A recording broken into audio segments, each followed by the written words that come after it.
Bismillahirrahmanirrahim. Assalamualaikum warahmatullahi wabarakatuh.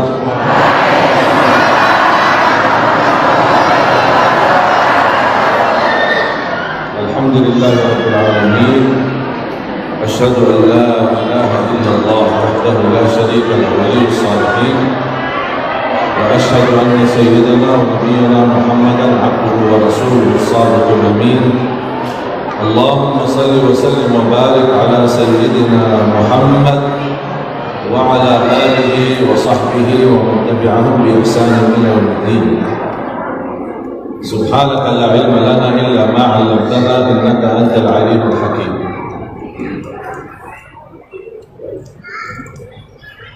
Apa kabar semuanya?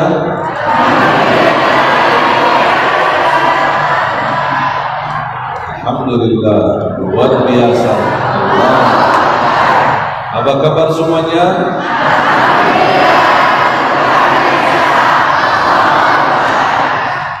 Kalah bapak-bapak, tak ada suara.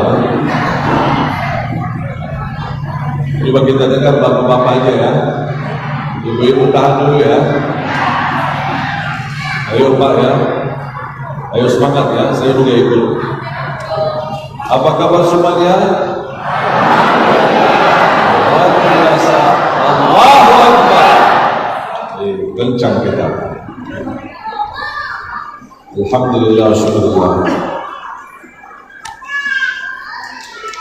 Terima kasih Bapak Ibu jamaah sekalian, dan saya hormati semua keluarga besar pengurus, imam, muazzin, bilal, ketua serta keluarga besar, bapak-bapak, ibu-ibu, kaum muslimin, muslimat, mukminin, mukminat, semoga senantiasa dimuliakan dan diberkahi Allah Subhanahu wa taala.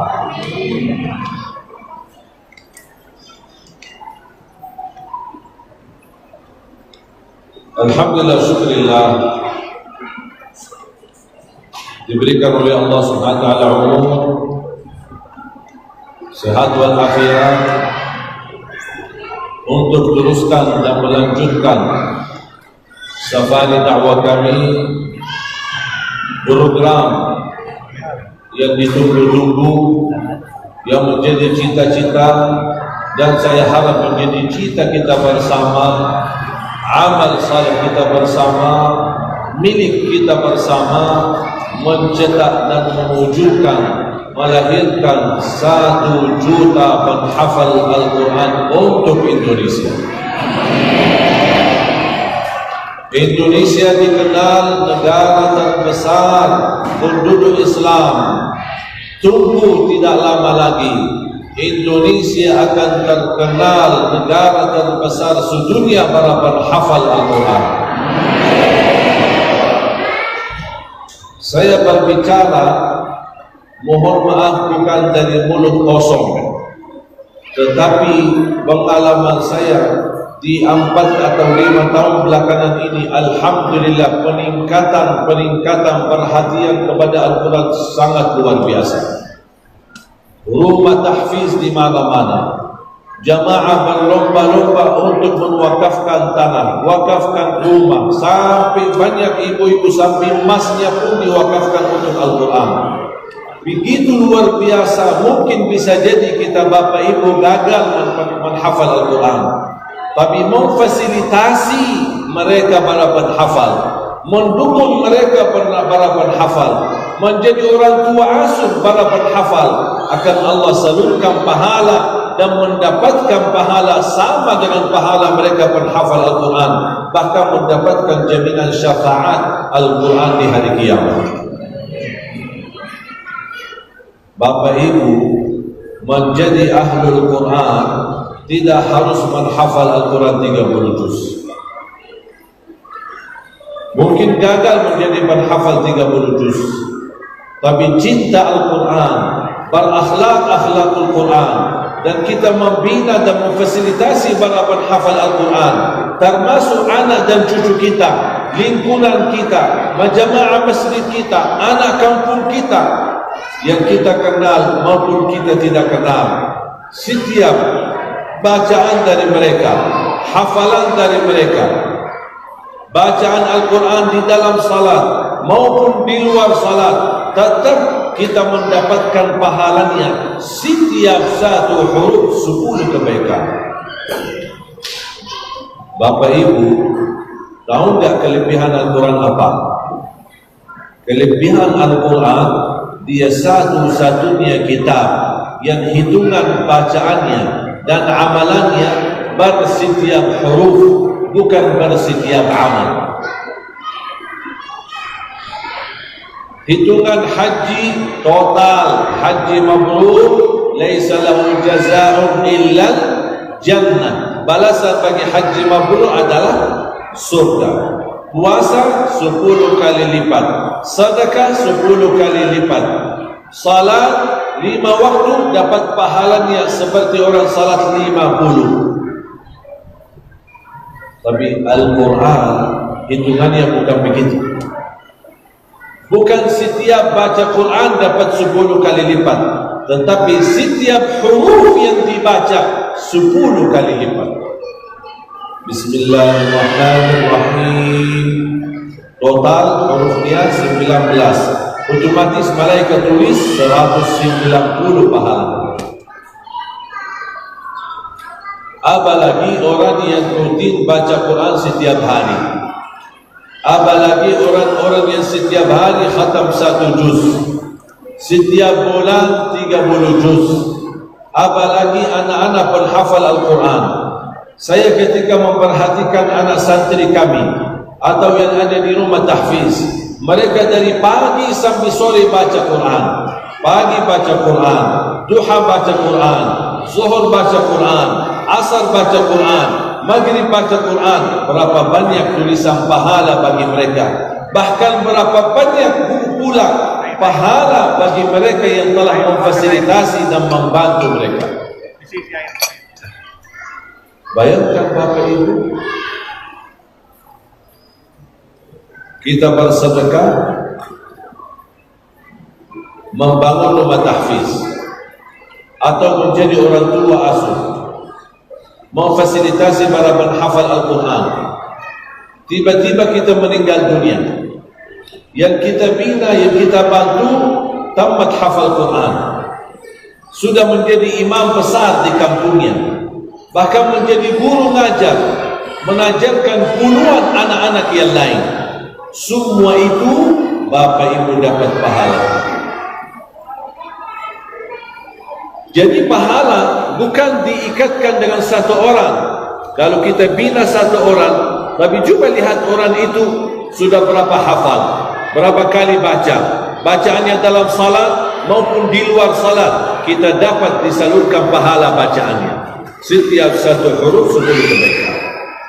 Dia sudah tamat, terpilih menjadi imam, atau dia ikut MTQ nasional atau MTQ internasional, dia juara 1 sampai namanya di luar negeri, terpilih menjadi imam besar di masjid besar di kampungnya atau di provinsinya atau di kota besarnya. Dia juga menjadi mengajar Al-Quran di sekolah maupun di masjid. Semua itu Bapak Ibu ikut dapat pahalanya. Selama dia masih hidup dan membaca Al-Quran, mengajarkan Al-Quran, walaupun kita sudah meninggal puluhan tahun, selama itu Allah salurkan terus pahalanya. Itu yang disebutkan, kalau kita meninggal dunia dan kita salurkan dan mewakafkan untuk orang-orang penghafal Al-Quran, buku amal kita tidak akan tertutup walaupun sudah meninggal dunia. Kalau biasanya standar normal, kalau orang mati, buku amalannya pun ikut mati, ditutup. Siapa yang buku amalnya tidak tutup? Yang punya sedekah jariyah yang masih berjalan, itu tidak boleh tutup sampai hari kiamat. Masya Allah. Indah enggak? Nikmat enggak? Kita hidup dapat pahala, kita sudah mati pun masih dapat pahala. Subhanallah. Dan kata guru saya, harus orang-orang yang mencintai Al-Quran, banyak memperhatikan Al-Quran, baca, simak, dengar baik-baik, salurkan pahala sedekahnya untuk mereka yang menghafal Al-Quran. Ini semua menjadi tanda kita mencintai Al-Quran, dan Allah akan berikan karunia menjadi ahlul Quran di dunia, ahlul Quran di akhirat.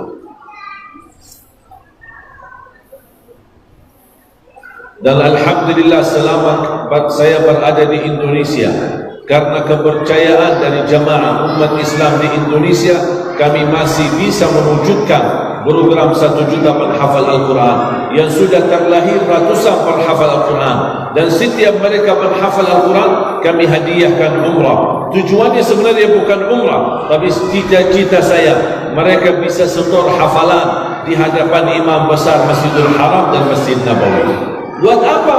Supaya mereka sebagaimana diakui di tanah air, saya ingin mereka juga diakui di tanah suci. Mereka alhamdulillah pulang dari tanah suci masing-masing membawa sertifikat, ijazah dan sanad yang ditandatangan oleh imam-imam besar di sana. Dan mereka anak-anak kita atau orang yang kita bina dan kita pimpin, dia termasuk namanya bersambung sampai Rasulullah sallallahu alaihi wasallam. Ini sebuah sertifikat, ada nama murid ini, santri ini baca Quran, hafal Al-Quran. Dari mana dia belajar? Dari gurunya. Gurunya dari mana? Sambung lagi ke gurunya, sambung lagi terus, sambung lagi terus. Ujung sambungannya sampai mana? Rasulullah sallallahu alaihi wasallam. Rasulullah dari mana? Malaikat Jibril. Malaikat Jibril dari mana? Dari Allah subhanahu wa ta'ala. Itu kelebihan Al-Quran. Sampai sertifikat, jangankan hanya sampai kepada Rasul, nama kita langsung sampai kepada Allah subhanahu wa ta'ala, tanpa putus. Sama seperti keturunan keluarga. Ada keturunan kan? Orang tua, kakek, nenek, orang tua, anak, cucu, cicit dan seterusnya, bersambung terus. Sama juga ahlul Quran, keluarga Al-Quran tidak boleh terputus turunannya dan sambungannya. Bahkan kelebihan kesambungan ahlul Quran, dia sambungnya langsung kepada Allah. Saya aja ketika saya baca Al-Quran di Madinah, di usia saya waktu itu 11 tahun, ketika saya setor khataman hafalan Al-Quran di depan guru, dan guru begitu saya selesai dan alhamdulillah membenarkan bacaanku, kemudian dia keluarkan sebuah sertifikat yang cukup panjang. Ternyata antara saya sampai Rasulullah ada 28 orang. Saya termasuk 28. Begitu saya baca, nama saya, beliau yang tuliskan pakai tangan, tuliskan anakku Ali Saleh bin Ali Jabir yang telah sudah khatam dan tamat hafalan Al-Quran, dan saya memberikan ijazah dan sanad dari guru saya yang saya juga terima, dan guru saya terima dari gurunya, dan sebutin namanya semua satu persatu, disebutin fulan bin fulan, fulan bin fulan, fulan bin fulan, sampai sahabat Rasulullah Ali bin Abi Talib, Ubay bin Ka'ab, Zaid bin Thabit, Abdullah bin Mas'ud, Uthman bin Affan. Sambung lagi sampai Rasulullah, sambung lagi malaikat Jibril, sambung lagi dengan tulisan besar nama Allah Jalla Jalal. Saya merinding. Ya Allah, ada nama saya sambung sampai kepada Allah. Dan itu satu-satunya yang bisa ijazah sertifikat langsung bersambung nama kita sampai kepada Allah, Al-Quran. Tak ada lagi. Karena Al-Quran kalamullah, bukan kalam manusia. Kalamullah yang sempurna. Barang siapa yang ingin mendengar Allah berbicara, baca Quran. Ini kalamullah, pesan-pesan dari Allah. Bapak Ibu, kalau ada pesan masuk ke WA kita, apalagi pesan itu ada ilmu atau amalan yang dikirimkan, pesan ini dari grup sebelah dan isi pesan ini dari guru kita tercinta, mungkin salah satu da'i yang kita cintai, mungkin bisa jadi Ustaz Abdul Samad, mungkin bisa jadi Ustaz Adi Hidayat, mungkin bisa jadi Ustaz-Ustaz atau Habib-Habib yang lain. Kalau ada pesan-pesan ilmu dan amalan dari mereka masuk ke WA kita, apakah kita abaikan atau kita bacakan? baca, bahkan kita amalkan, dan kita merasa senang, bahagia karena kita bisa dapat. Apalagi kalau ilmu itu bisa didapatkan ijazahnya langsung dari guru, bukan pakai WA, tapi langsung dari guru kita mendapatkan ijazah. Kira-kira bangga enggak? Apalagi kalau ijazah itu kita dapat dari Allah Subhanahu wa ta'ala. Al-Quran. Ijazah ada dua macam. Ijazah lisan, ijazah tulisan. Lisan dari mulut kepada kita. Saya ijazahkan Bapak Ibu amalan ini. Bapak Ibu jawab apa? Kami terima, kami kabul ijazah itu. Tapi kalau ijazah tulisan itu istimewa lagi, karena ini menjadi kenang-kenangan. Kita setiap hari bisa melihat nama kita bersambung sampai kepada Allah Subhanahu wa ta'ala.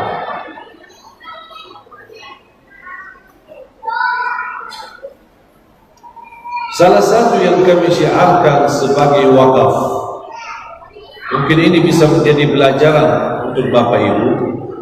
Silahkan nanti Bapak Ibu kalau pas pulang ke rumah, buka YouTube. Tahu kan channel kami di YouTube? Apa namanya? Channel Syekh Ali Jabir. Ya, tuliskan channel YouTube Syekh Ali Jabir, buka. Di situ ada satu rekaman video, ada banyak video-video. Salah satunya saya bahas metode mud, sebuah benda yang dipakai oleh Rasulullah untuk wudu, untuk mandi dan sehari-hari.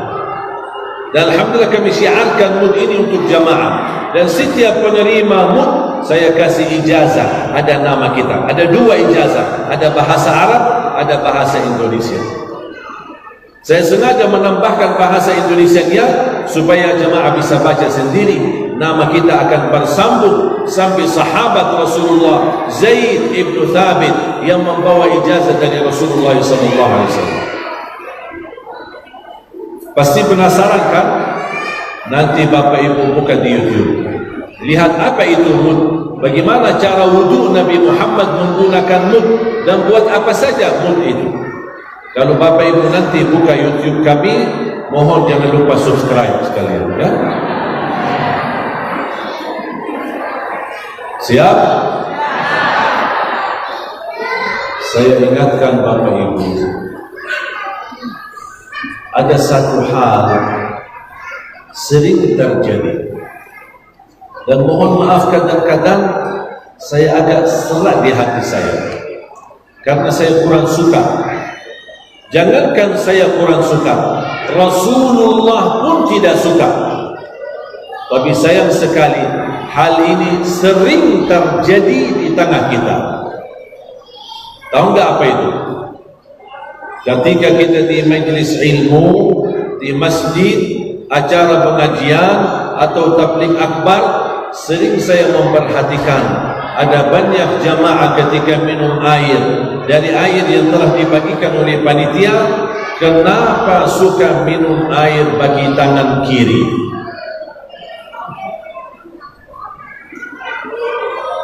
Kenapa suka minum air bagi tangan kiri? Padahal itu dilarang oleh Rasul. Syaitan makan dan minum bagi tangan kiri.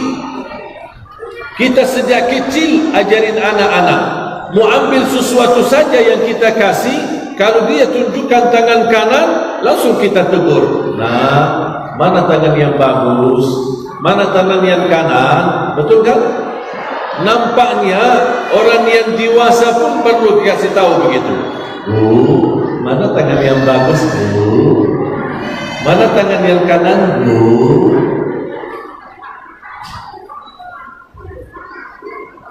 Kenapa sering tambah kita sadar? Saya yakin itu tidak sesuatu kesengajaan, tapi karena sudah menjadi kebiasaan, akhirnya terbawa sifat syaitan. Saya selalu minta sama tim saya, dan teman-teman yang menjaga dan menawar program kita, acara kita. Tolong kalau taruh air atau botol, taruh di sebelah kanan saya, jangan ke sebelah kiri. Kalau ditaruh ke sebelah kiri, otomatis saya ambil baki tangan kiri. Buka tutupnya baki tangan kanan. Habis buka, minum baki tangan kiri. Itu yang terjadi. Tapi coba kalau posisi botol di sebelah kanan, tak mungkin kita kejauhan, lebih dekat yang kanan, megang tangan, otomatis buka tutupnya bagi kiri, kemudian minum bagi kanan. Tapi kalau ada orang yang simpan botol di sebelah kanan, dia begini.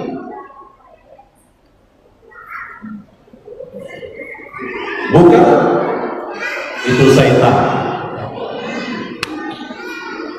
Sudah di posisi sebelah kanan, masih minum bagi kanan kiri.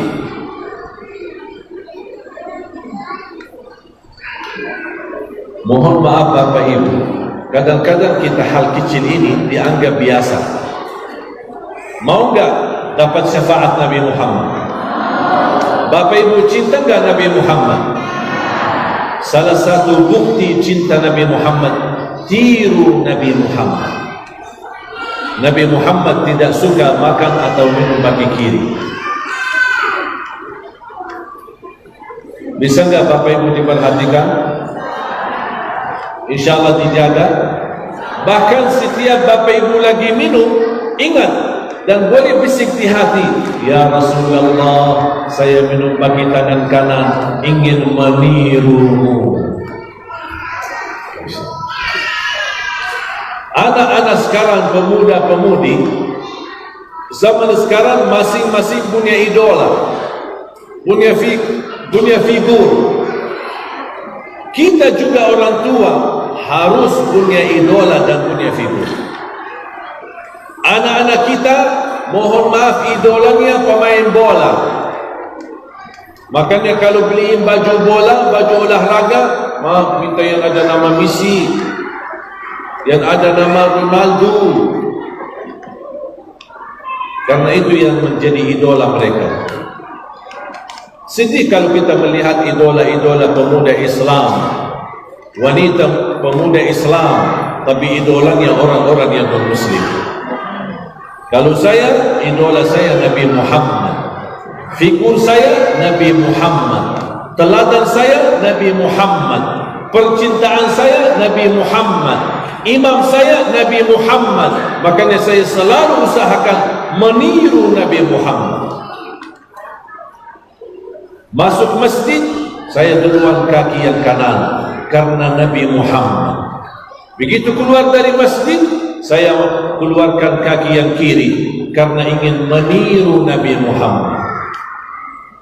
Sampai saya mandi pun saya perhatikan, kalau saya di bawah syawal, saya berdiri biar syawalnya kena sebelah kanan, baru saya geser ke sebelah kiri, baru saya ke tengah untuk seluruh badan. Kenapa? Itu cara mandi Nabi Muhammad. Saya pakai baju, kaos maupun baju di luar, saya masukin tangan kanan dulu, baru yang kiri. Kenapa? Karena gitu cara Nabi Muhammad. Saya tidur berbaring ke sebelah kanan. Kenapa? Saya ingin meniru Nabi Muhammad. Itu namanya bukti Nabi Muhammad. Kalau kita bisa terapkan dan terus meniru Nabi Muhammad, akan terbawa cinta Nabi Muhammad semakin bertambah di hati kita, dan akan mampu terapkan akhlak Nabi Muhammad. Walaupun kita diuji, walaupun kita dihina, walaupun kita dicaci maki, kekuatan akhlak Nabi Muhammad ada di dalam diri kita. Nabi Muhammad sudah wafat, sudah meninggal 1400 tahun yang lalu, tapi bagi saya Nabi Muhammad masih ada. Nabi Muhammad ada di hati saya, Nabi Muhammad ada di nyawa saya, Nabi Muhammad ada di ruh saya, Nabi Muhammad ada di tubuh saya, Nabi Muhammad ada di depan mata saya. Makanya apapun yang saya lakukan, saya selalu berkata, ya Rasulullah, inilah aku. menirumu. Termasuk berakhlak Nabi Muhammad. Dihina, bukan kita tidak bisa balas, bisa kita balas, tapi kita tidak mau, karena Rasul tidak pernah balas dendam.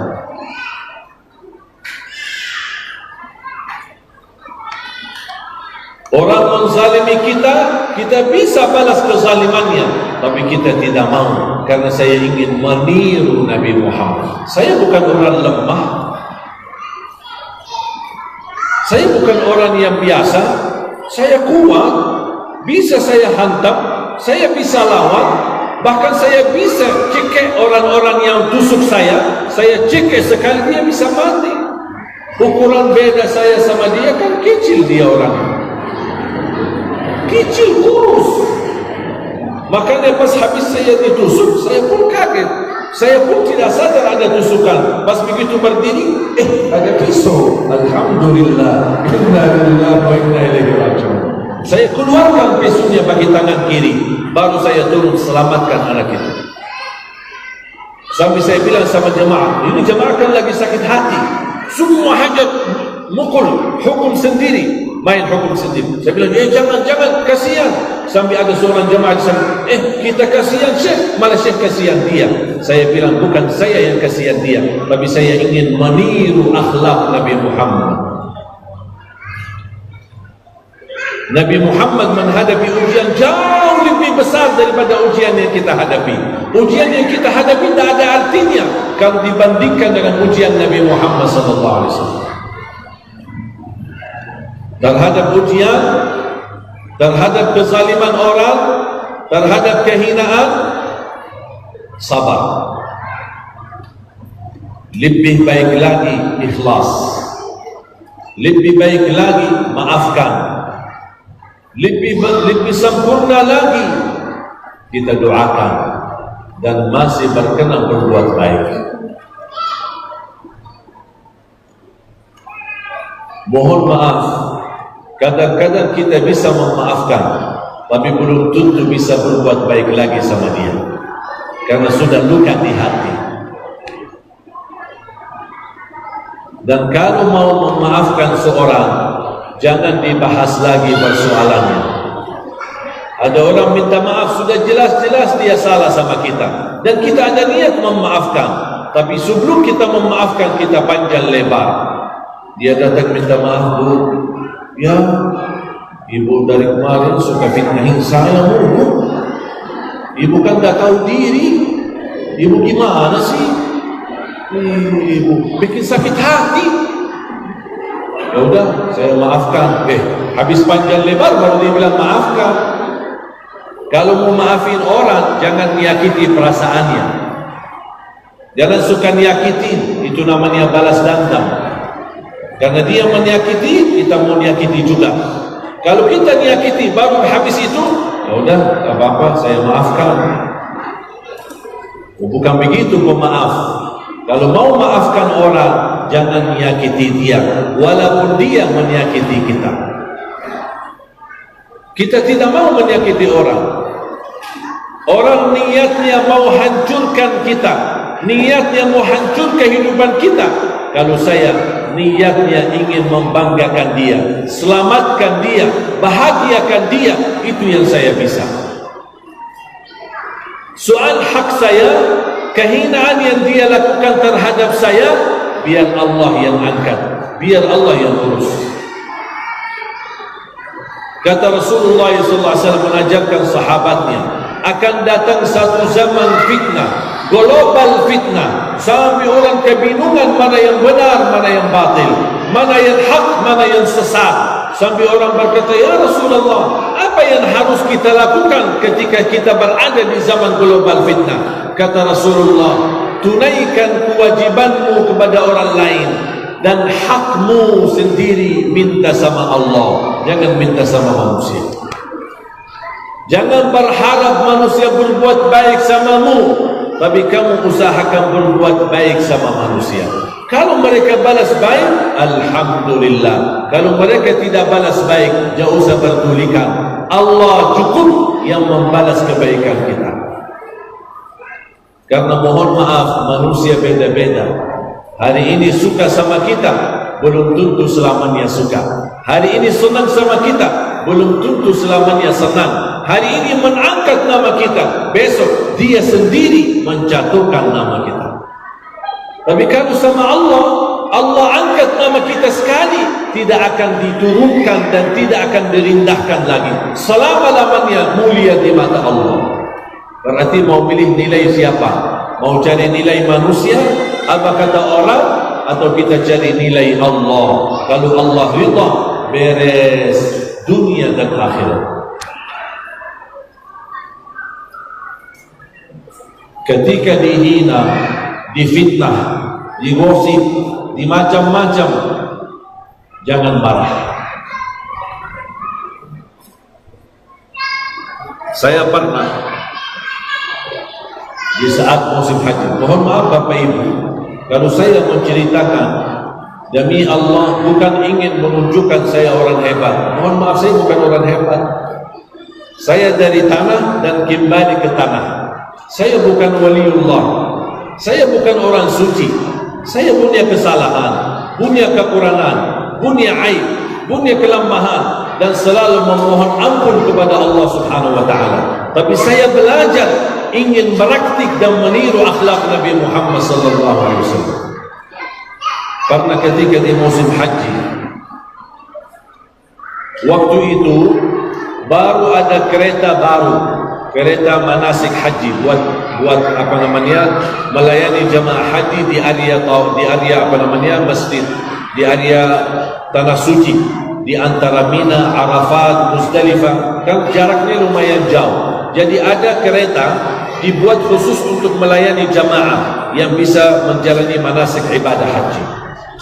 Waktu itu, tahun itu, pertama kali kereta itu diaktifkan, dioperasi. Dan ketika saya berada di sana, namanya kereta baru, pasti jamaah penasaran, semua ingin naik kereta itu. Akhirnya apa yang terjadi? Tercepat, saling dorong, tidak tertib, tergesa-gesa untuk naik kereta. Saya jalan juga bersama jemaah. Ini padat luar biasa. Orang di belakang saya, saking padatnya, dia mendorong saya, dorong saya dengan keras. Akhirnya saya jatuh ke depan di atas orang yang ada di depan saya. Orang yang di depan saya begitu berdiri kesal, dan dia bilang, anjing loh. Saya langsung, anjing yang mana ya? Anjing yang mana? Sambil saya lihat wajahnya merah, sakit hati. Padahal saya tidak sengaja dorong dia, tapi begitu emosi, dia berkata kalimat yang tidak baik, apalagi berpakaian haji di tanah suci. Saya langsung, mana anjingnya? Sambil aku maksud kamu nih. Maaf, saya Ali Jabir, bukan anjing. Nama saya Ali Jabir, bukan anjing. Udah selesai masalah. Kenapa suka ambil hati?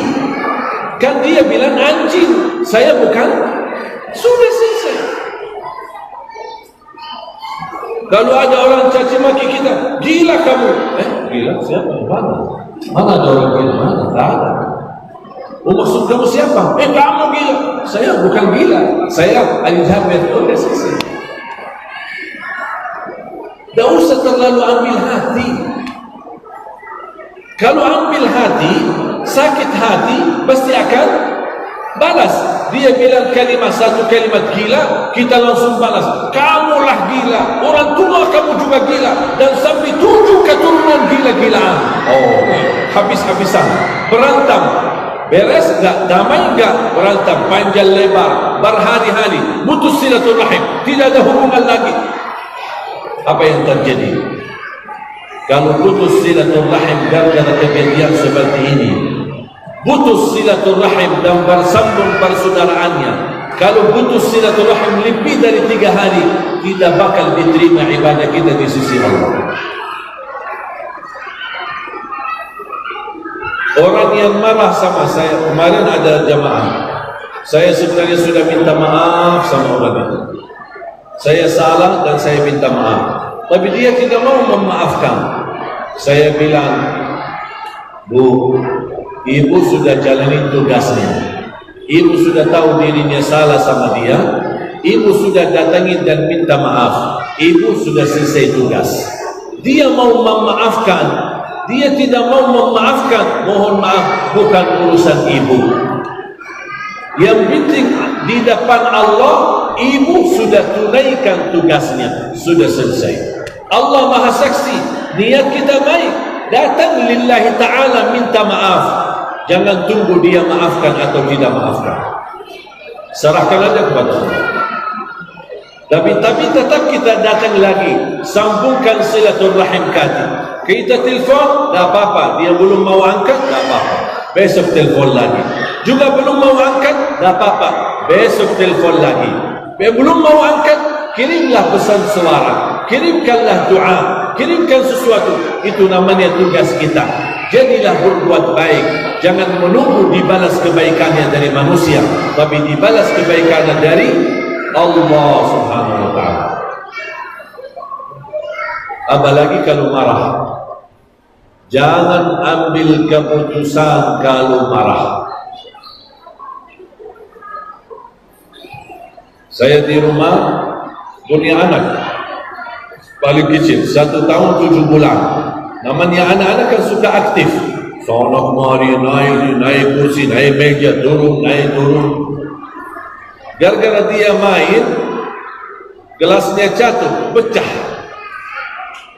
Datang istri saya lagi duduk baca buku. Istri saya datang, apa kamu? Ini kamu kecil. Ini kamu, nggak bisa lihat ini. Bacanya, ini berapa kali harganya? Saya diamin. Begitu selesai, saya bilang, sayang, kok marah banget sih? Ya ini kan gelas. Terus sekarang kamu marah, gelasnya balik utuh enggak? Ya balik utuh. Ya udah berarti tidak ada gunanya marah. Kalau marahnya ada gunanya, bisa kembalikan yang pecah bisa utuh. Saya mau marah, tidak ada gunanya. Sampai saya peluk anak saya, anak, sudah pecahin gelasnya, tak apa-apa. Insya Allah Allah ganti yang lebih baik. Hati-hati lain kali ya. Sudah selesai. Pecahin piring, dicupit telinganya, ditarik ke sana. Kamu perhatian, tak bisa diam, bikin ayu, ibu kesel, sana duduk sana, keluar dari rumah, atau main HP. Semua gara-gara piring. Amarahan kita tidak akan merubah takdir. Justru kalau sikap marah ketika terjadi sesuatu takdir, berarti kita tidak rida dari Allah ujian itu.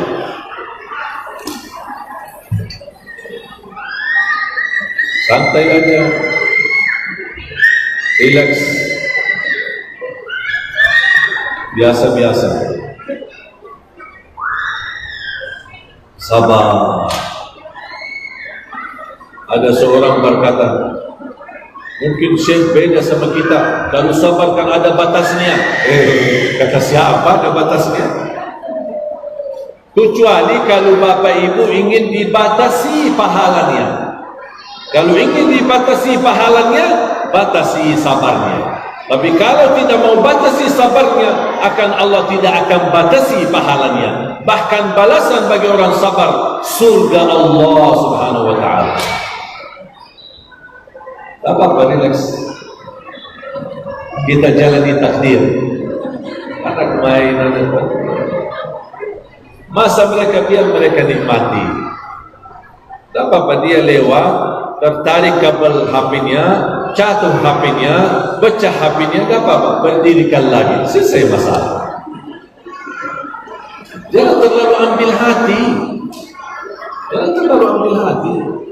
Karena mohon maaf, pengalaman saya, kalau saya marah terhadap sesuatu, tidak akan berubah jadi lebih baik. Makanya kita punya dua pilihan. Apapun ujian yang kita hadapi, boleh marah, boleh kesal, boleh ngamuk, berarti anda tidak rida, tidak ikhlas, rugi pahala dan dapat murka Allah, dan takdir tetap berjalan. Atau anda milih, ketika ada sebuah ujian, ada rida, ikhlas, sabar, lapangkan dada, sempurna pahala kita, Allah rida, dan takdir tetap berjalan.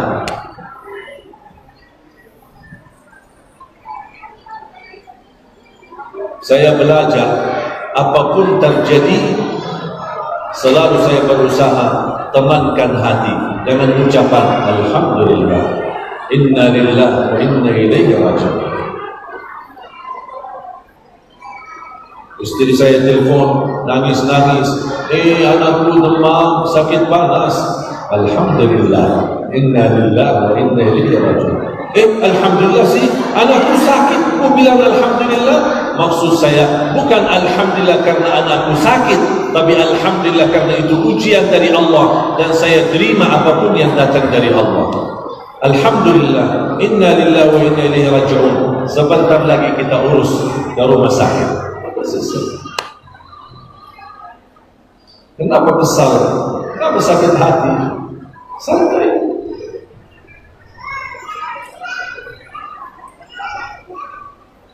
Sulit ya Bapak, susah ya. Tak apa-apa, latihan sesuai kemampuan.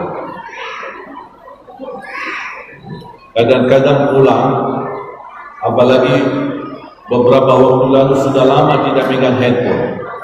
Saya janji pas keluar dari rumah, saya bilang sama istri, insyaAllah habis maghrib saya pulang. Ada beberapa acara. Tiba-tiba mendadak ada tambahan acara atau tambahan silaturahim atau ada orang jamaah yang ingin didatangi ke rumahnya karena ibunya sakit. Saya berusaha memberi yang terbaik untuk jamaah. Saya datangin sana, ikut ke rumah ini, masuk ke rumah ini, silaturahim ini, makan di rumah si fulan, makan di rumah ibu fulana, dan kita berusaha mempunyai hajat jamaah. Apa yang terjadi? Telat pulang ke rumah. Sampai ke rumah sudah jam 11. Istri saya tunggu di kursi depan rumah. Dan tak punya HP, bagaimana bisa hubungi? Saya masuk. Katanya mau maghrib datang. Sekarang tuh jam berapa? Tak tahu jam berapa. Saya nggak ada bawa jam. Udah jam 11. Sudah berapa kali janji-janji, telat.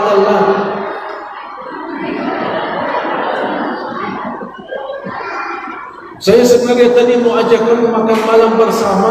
Saya rindu lama dah makan malam bersama suamiku.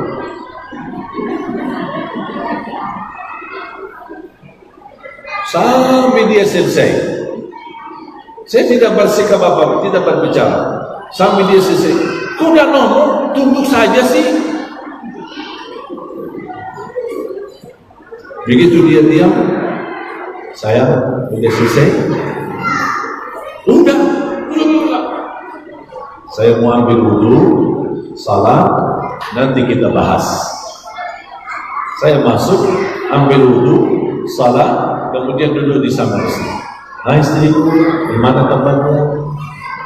Apa tadi mau bahas apa tadi? Soalnya tadi karena kamu lagi marah, saya tak mau dengar, biar tidak berdosa dan tidak berat hati. Terus mau bahas apa tadi? Yang mana? Udah nggak jadi deh. Jadi dibahas, sudah damai kembali. Santai. Coba kalau dia marah, kita balas marah, dia teriak, kita tinggi suara, kita pun tidak ada habisnya. Nanti ujung-ujungnya ternyakiti hatinya, terbancing emosinya, bisa jatuhkan talak. Habis itu menyesal. Baru tanya, Syekh, apa? Gimana hukumnya cerai kalau lagi marah? Daripada cari hukum cerai lagi marah, lebih baik cari bagaimana supaya tidak marah dan tidak menceraikan istri.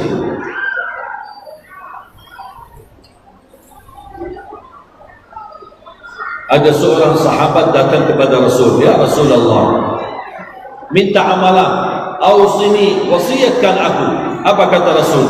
La taghdab, jangan marah.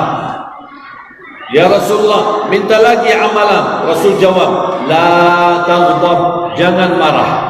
Ya Rasulullah, ada enggak amalan lagi? Kata Rasul, la taghdab, jangan marah. Orang tanya amalan, Rasul masih itu jawabannya. Tanya lagi amalan, masih itu jawabannya.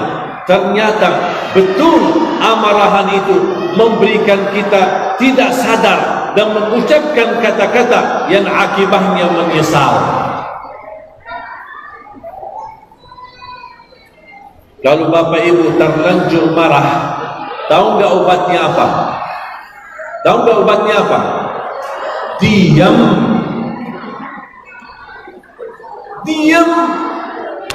Tidak usah bicara apa-apa. Tidak usah bicara apa. Diam. Kalau lagi berdiri, duduk. Kalau lagi duduk, berbaring. Kalau belum wudhu, ambil air wudhu. Terpedam amarahannya. Karena di saat kita marah, didampingi syaitan, bisikin supaya kenaikan amarahannya. Kalau kita diam, syaitan tidak berhasil bisiki kita. Karena amarahan itu sifat syaitania dalam nafsu kita. Jangan terlalu turuti. Belajar. Bisa? Belajar.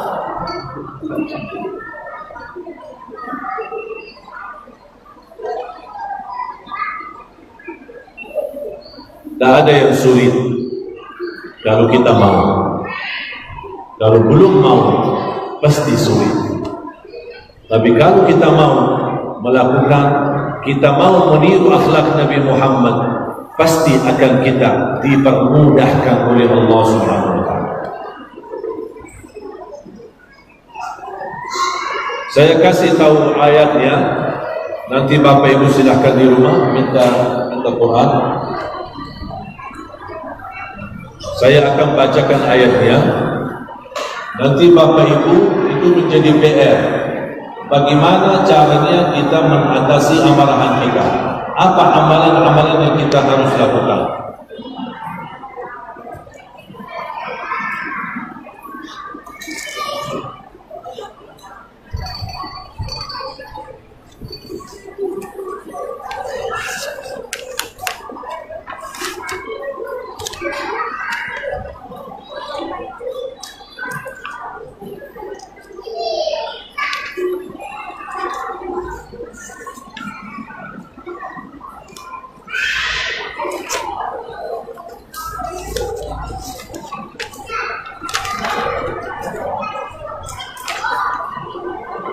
Dari ayat 133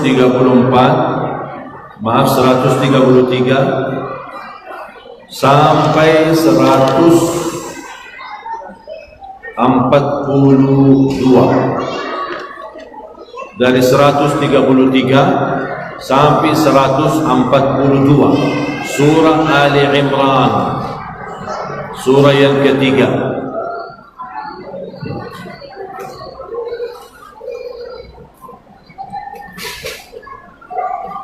Saya hanya jelaskan 2 ayat, sisanya menjadi PR Bapak Ibu. Nanti di rumah dalami dan pelajari. Mulai dari ayat 133 sampai ayat 142. Di situ belajar bagaimana menghadapi ujian, bagaimana menahan amarahannya, bagaimana bisa belajar, bagaimana bisa mendapatkan kemuliaan di sisi Allah Subhanahu wa taala. Saya minta satu minggu lagi, kalau ada yang bawa Quran terjemah, saya minta satu minggu lagi untuk dibacakan terjemahannya, dibantu sama jamaah, boleh bapak-bapak atau ibu-ibu. Saya sekarang bacakan ayatnya. A'udzu billahi minasyaitonir rajim. Bismillahirrahmanirrahim. وسارعوا إلى مغفرة من ربكم وجنة عرضها السماوات والأرض أعدت للمتقين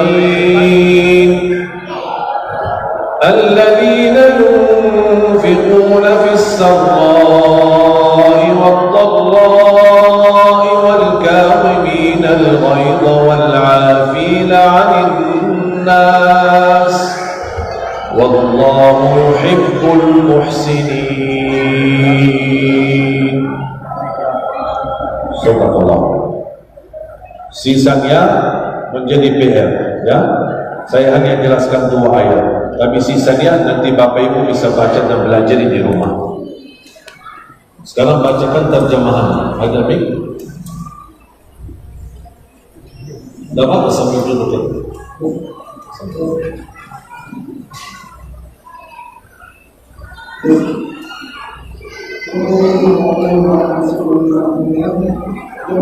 Jelas tak?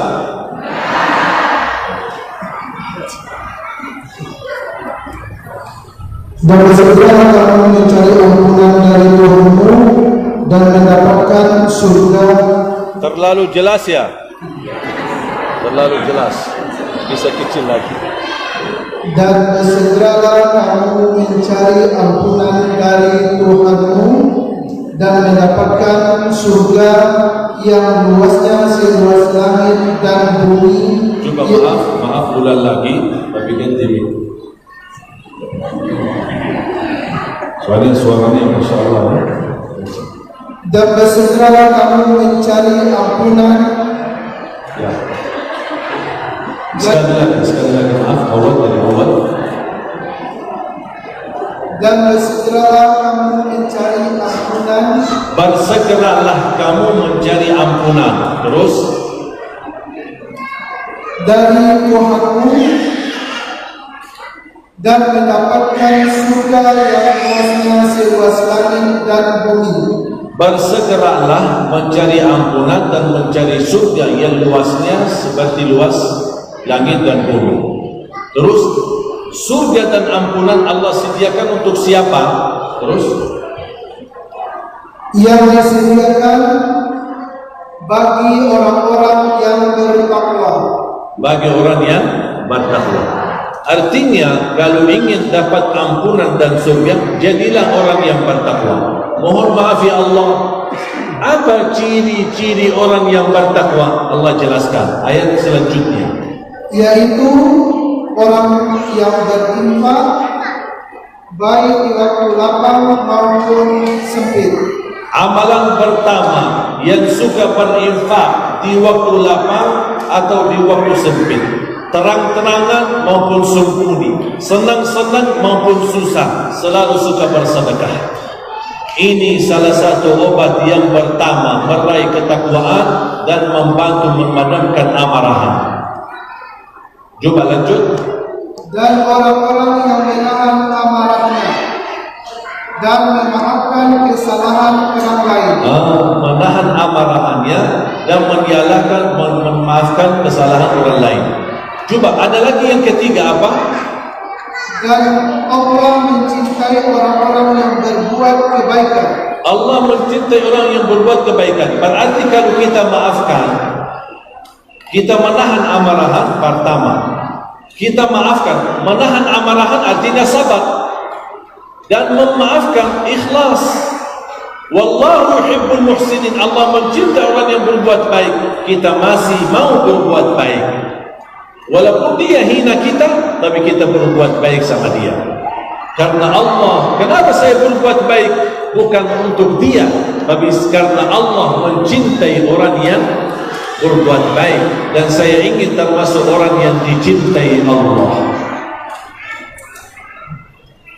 Mengobati amarahannya adanya di ayat ini. Bagaimana saya mengobati amarahan? Saya kasih amalannya, ya. Setiap bapak ibu marah, sedekah. Setiap bapak ibu marah, sedekah. Mulai hari ini bapak ibu beli kotak amal. Dari mana-mana bisa kotak kaling atau kotak kayu, beli dan tuliskan obat amarahan. Obat amarahan dan simpan. Begitu marah, sedekah. Marah lagi, sedekah lagi. 100 kali marah sehari, 100 kali sedekah. Lama-kelamaan terobati amarahannya. Makanya Allah di ayat ini kaitkan sifat muttaqin yang suka berinfak diam-diam, terang-terangan, sempit maupun lapang, dan mereka menahan amarahannya. Terbukti sedekah jangankan memadamkan amarahan kita, Tapi sedekah salah satunya manfaatnya adalah memadamkan kemurkaan Allah sebagaimana air mampu memadamkan api. Kalau sedekah mampu memadamkan kemurkaan Allah, jauh lebih rindah dan jauh lebih mudah memadamkan amarahan kita. Faham? Apalagi kalau Bapak Ibu bersedekah, jangan lupa doa. Ya Allah, mohon ya Allah, saya orang yang suka marah. Ya Allah, saya suka marah, suka mengucapkan kalimat-kalimat kepada anakku, kesal, bodoh, kamu tak ngerti. Ya Allah, maafkan ya Allah. Ya Allah, mohon dengan berkat sedekah ini ubati amarahan saya. Faham? Bisa? Sisa ayat ini sampai 142 menjadi pelajaran bagaimana mensikapi dosa, maksiat, bagaimana kita ingat rasa malu sama Allah, bagaimana memohon ampun, dan bagaimana proses menghadapi ujian, dan apa inti dan hikmah Allah menguji kita. Semua ada di dalam ayat-ayat ini. PR. Faham PR? Bisa laksanakan PR di rumah. Jangan sampai pulang malah malas-malas. PR-nya kalau sudah di rumah, luang waktu, di mana waktu kosong, buka Al-Quran, surah Ali Imran, surah ketiga, ayat 132, 131 sampai 142. InsyaAllah dengan ilmu yang kita belajar di ayat-ayat ini akan Allah subhanahu wa ta'ala menjadikan kita orang yang mulia, suci hatinya, bersih jiwanya, dan insyaAllah terampuni segala dosa-dosa kita. Amin ya Rabbal